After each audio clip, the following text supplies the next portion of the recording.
Welcome back. So now what we're going to do is talk about corporate strategy. Now the question you may be asking yourself is, how is corporate strategy different than business strategy?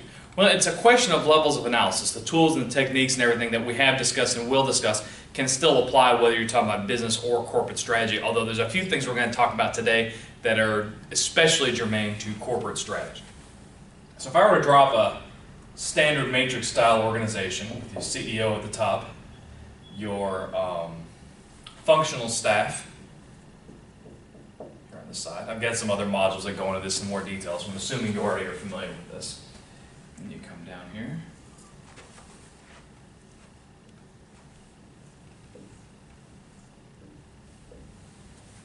Maybe this one's any better.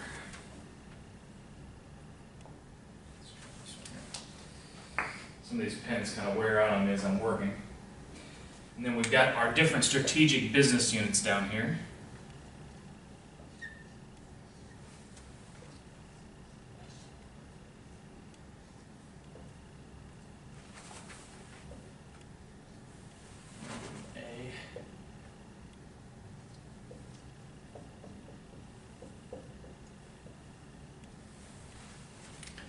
So when we talk about business level strategy, that usually takes place in one of these strategic business units, and that's pursuit of competitive advantage at this level of analysis.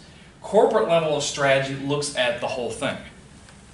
Now, some of the tools and theories that we've talked about earlier, again, you just apply them to a different level of analysis. I was talking about this with some of my students the other day. Let's say you have a conglomerate company like 3M. 3M has got their hands in everything from chemicals to Post-it notes, healthcare analytics, etc., etc.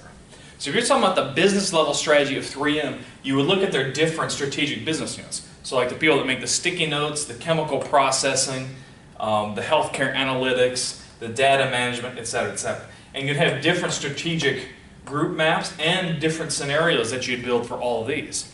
But if you look at 3M as a whole, then you'd be looking at a whole other set of strategic group maps, a whole other set of scenarios. Maybe 3M's competitors at this level might be things like Procter & Gamble, maybe to a lesser extent large companies like Clorox, things like that. But you see, we're talking about two different levels of analysis. And there's some tools that or tools and techniques that we're going to talk about today that are a little more germane to this level of analysis, the corporate level of analysis. So we're going to talk about today how you manage a corporate portfolio. We're going to talk about how you guide and control individual businesses. And we're going to talk about how you manage internal linkages, i.e. sharing and transferring the different resources and capabilities. So we're going to have a great time in this module, and I'm looking forward to seeing you then.